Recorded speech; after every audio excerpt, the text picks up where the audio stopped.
Welcome to Democracy Now!, democracynow.org, The War and Peace Report. I'm Amy Goodman.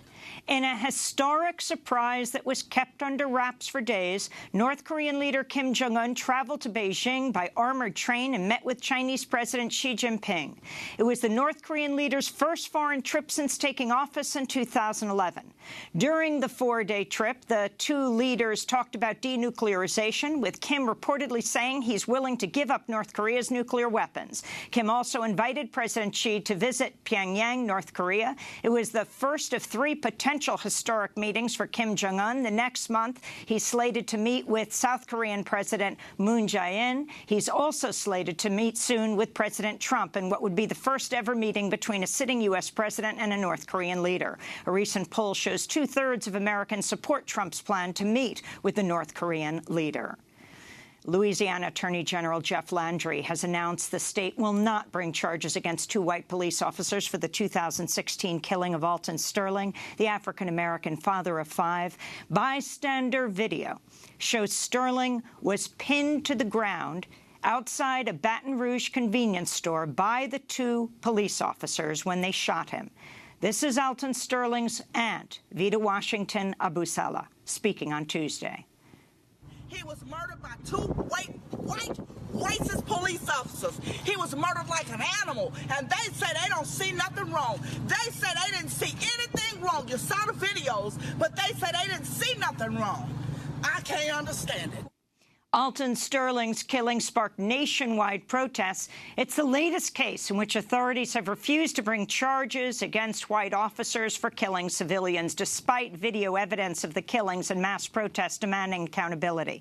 We'll speak with Chris Stewart, the attorney for Alton Sterling's children, later in the broadcast.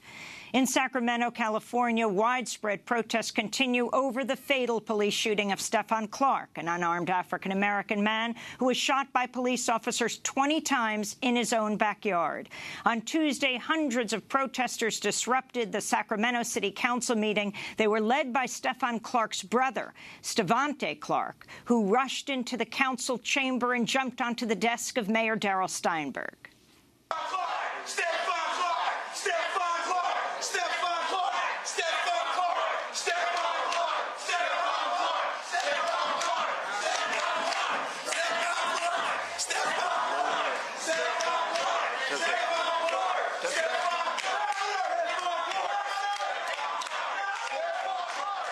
On Tuesday, mass protests demanding justice for Stephon Clark also blockaded the doors of the Golden One Center during the Sacramento Kings basketball game, barring some fans from entering the arena.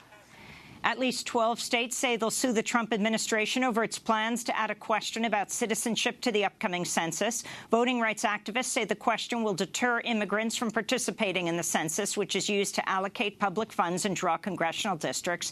This is White House spokesperson Sarah Huckabee Sanders speaking Tuesday. Once again, I would argue that this has been practice of the United States government. The purpose is to determine individuals that are here. It also helps to comply with the Voting Rights Act. Without that information, it's hard to make those determinations, and that information needs to be gathered, and it has been part of the United States Census every time we've had a census since 1965, with the one exception of the 2010 census. Her statement was patently false. In fact, the census has not included a citizenship question since 1950. We'll have more on the brewing battle over the 2020 census after headlines. Repeal the Second Amendment. That's the recommendation of retired Supreme Court Justice John Paul Stevens, writing in a New York Times op-ed published Tuesday.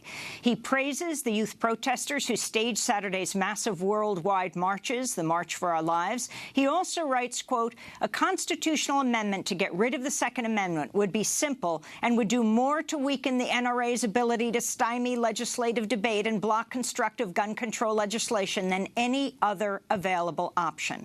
Again, the quote of the former Supreme Court Justice John Paul Stevens.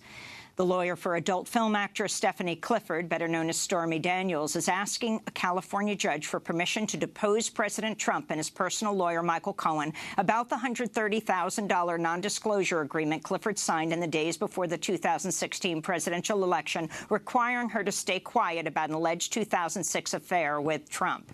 Her lawyer, Michael Avenatti, says he's seeking to question both Trump and Cohen to find out what Trump knew about the agreement and whether he consented to it. Her lawyer also says at least 8 other women have come forward with similar accusations against the president, with at least 2 saying they were also paid to keep quiet. The New York Times is reporting President Trump is hoping to bring back to the White House his disgraced former aide, Rob Porter, who resigned after photos surfaced showing evidence of his physical abuse against his ex-wife. Trump has reportedly stayed in contact with Porter since his resignation in February. The White House was aware his 2 ex-wives had accused him of physical and verbal abuse, but he was allowed to continue to serve in the administration until a photo surfaced showing Porter's first wife, Colby Holderness, with a black eye. All 22 female senators, both Democrat and Republican, have written a letter to the Senate leadership demanding the passage of legislation addressing sexual harassment on Capitol Hill. Early last month, the House of Representatives passed a bill overhauling the secretive process for reporting sexual harassment in Congress. The legislation would bar lawmakers accused of sexual harassment or assault from using taxpayer money to settle lawsuits and would provide legal representation to those alleging they've been sexually harassed. Since then, there's been no action in pushing the legislation through the Senate.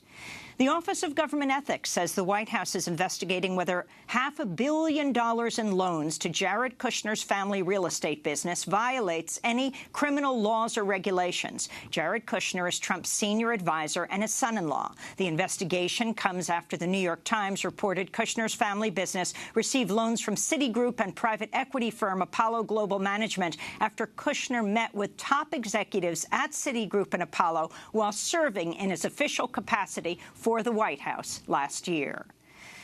Facebook CEO Mark Zuckerberg says he'll testify before Congress in the coming weeks amidst the burgeoning scandal about how the voter profiling company Cambridge Analytica harvested the data of more than 50 million Facebook users without their permission in efforts to sway voters to support President Donald Trump. This comes as Facebook has been slapped with a new lawsuit by fair housing groups who accuse Facebook of allowing employers and housing brokers to discriminate in their targeted advertising. The lawsuit says some Facebook advertisers do not show job and housing listings to African Americans, single women, and women with children.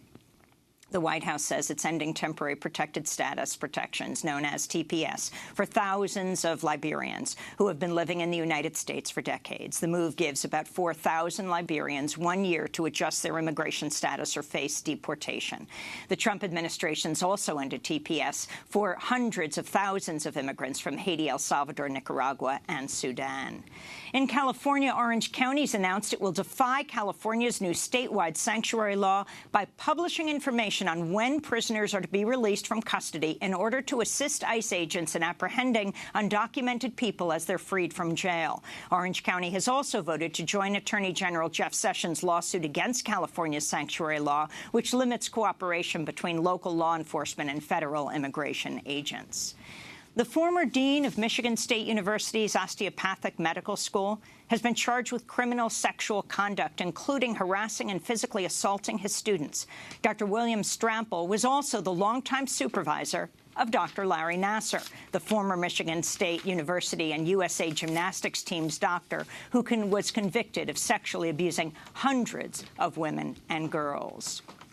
A new report by the Rainforest Action Network has revealed investments in extreme fossil fuels have skyrocketed to $115 billion globally amidst President Trump's first year in office. Investments in tar sands, one of the dirtiest fossil fuels, have more than doubled. The report details how many investors and banks began increasing their fossil fuel investments after President Trump promised to pull the United States out of the landmark Paris Climate Accord. And in Massachusetts, a judge has found 13 protesters not responsible after they temporarily halted a pipeline's construction by nonviolently laying down in a trench being dug by Spectra Energy to carry fracked gas through West Roxbury, Massachusetts. District Judge Marianne Driscoll made her ruling after the protesters argued the necessity defense, saying their civil disobedience was justified by the urgent need to stop climate change. Among those arrested in the civil disobedience was Karenna Gore, the daughter of former Vice President Al Gore. She spoke on Tuesday after the ruling. What happened today was really important. We had a long and winding road, but essentially the people that put themselves in the way of building this fossil fuel pipeline were found not responsible by reason of necessity. And those are some of the headlines. This is Democracy Now!, democracynow.org, The War and Peace Report. I'm Amy Goodman.